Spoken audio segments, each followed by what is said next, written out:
On that, kind of staying on that difference in 2022, you have Clare coming to the Gaelic grounds. Obviously, Clare are looking to try and build on 2022.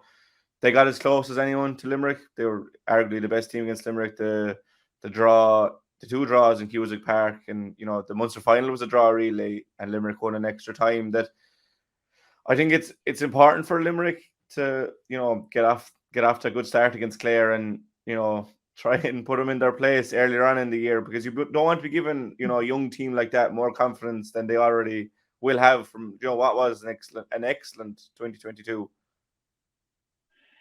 Yeah, for Clare it was, and after the game against Kilkenny, Jack, in the All Ireland semi final, we began to raise questions about Clare and whether during the course of the Munster Championship that they had reached their optimum. But and it's still very very hard to judge them um, uh, based on last Sunday's performance. Um, you know, Jack, this is no disrespect to Westmeath now, but you just wonder, what did a game like that do for Westmeath, or what did it do for Clare, for that matter? I would suggest, and I would confidently say, very very little for both. Um, Clare were without Tony Kelly, and like they've been boosted this year by the return of Sena Mori, Aidan McCarthy, and David Conroy, which again will strengthen their panel. Um, but I think the first test of Clare, of course, will be, now they beat they failed to get through in the Munster League. They lost to Tipperary, and they lost to Waterford actually as well. So, oh no, I'm not sorry. They beat Waterford and they lost to Tipperary. So we'll be able to make a more informed judgment on where Clare are after their test with Limerick on Saturday evening. But I suggest that Clare are very very definitely going in the right direction, and notwithstanding what for Clare was a fiasco against Kilkenny in the All Ireland semi final last year, and the most disappointing performance. Um,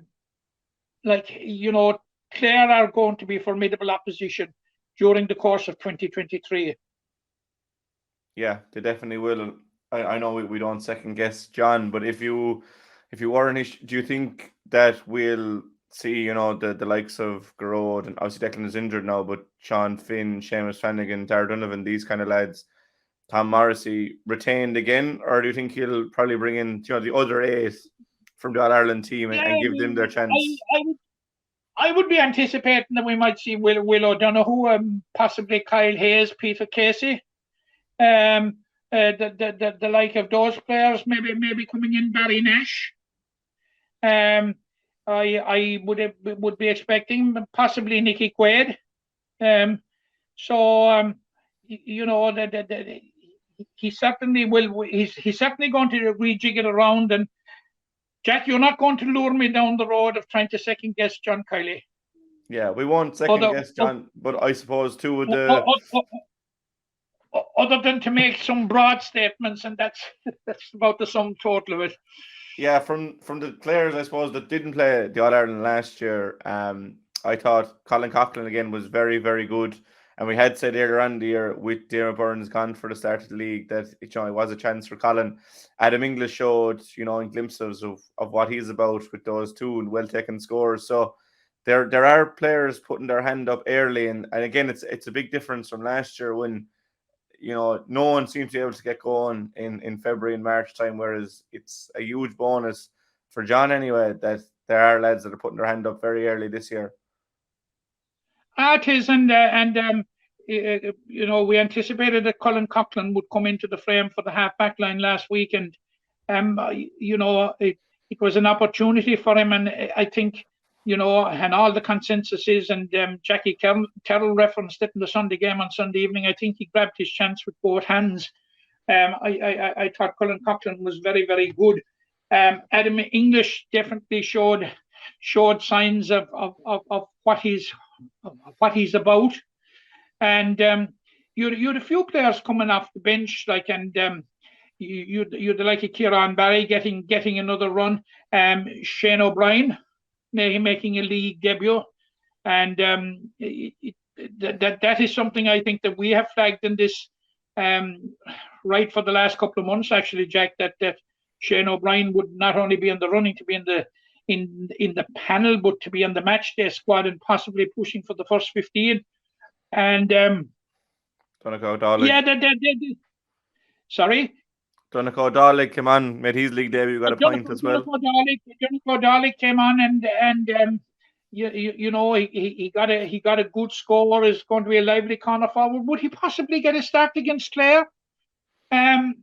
Possibly. Might be an opportunity for him. Or would Shane O'Brien get a start against Clare? It'll be interesting. But the big question is, Declan Hannon is likely to miss out, or could possibly miss out. It will be very interesting to see how Jack or John Kiley will rejig his forces at the back. Like there is no Dermot Burns now on the half-back line.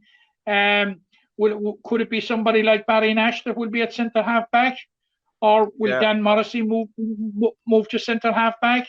Or, you know, could Kyle Hayes come back and play at centre half-back? Like, there are a lot of imponderables out there, but there are equally a number of options out there. Yeah, I wanted to get onto that point about centre back because, as you mentioned, the game seemed to change on Declan's injury. Now, Cork had come back into the game at that stage, that's right, but Limerick just seemed to kind of lose their way a small bit down the end and couldn't halt that Cork run. And you mentioned three players there that could play centre back. For me, Barry Nash is probably the most like Declan Hannon, and you know they're both. It's interesting. They're both forwards, turn defenders.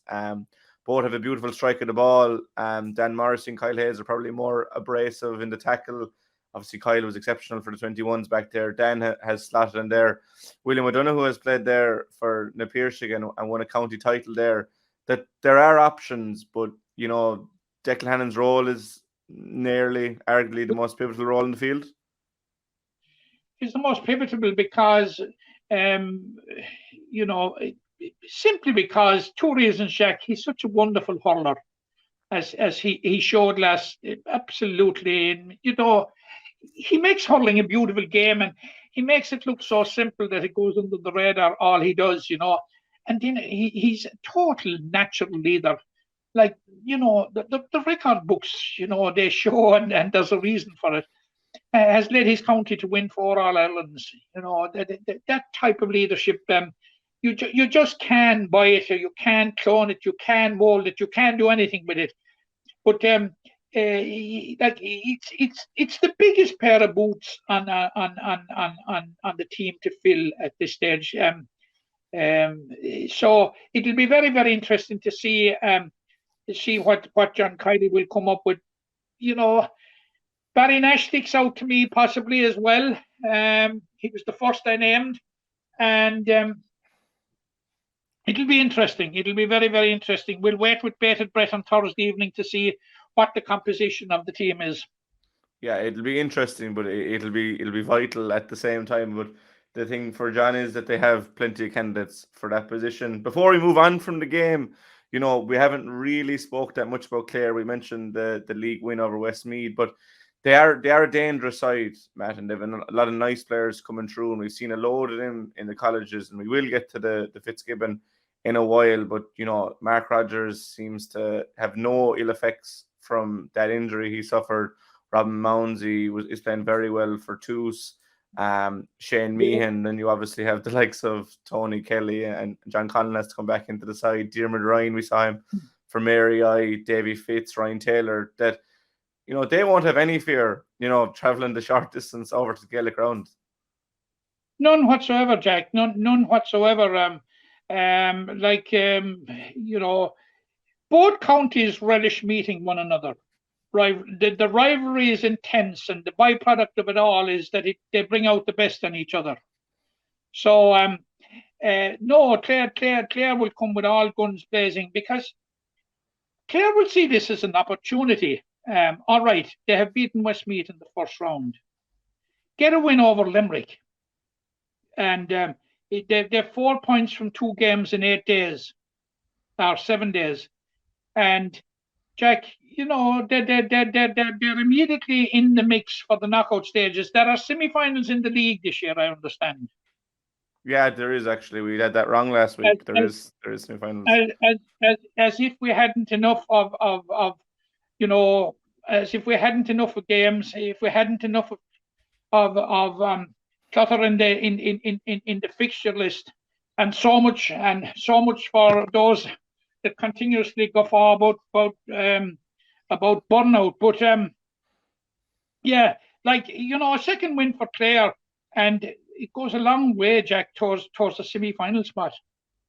Yeah, it will. You I know, know that I know they have Cork and Galway down the line, but you know, they will have momentum with a second win, you know, and like they have Tony Kelly, John Conlon to add to the batch that they had last weekend, and they introduced a couple of new players as well, the like of Adam Hogan in defence, and was it a fella called Jack Kerwin around the middle of the field, and as I said, they had Shane Murray, David Conroy, and Aidan McCarthy back, who scored 16 points between them. yeah, I think Aidan McCarthy was a huge loss for them, and he'll certainly be there come championship time, and he'll be keen to make up. Another fella that was injured in the Clare setup, and he'll be keen to make up for that time missed. But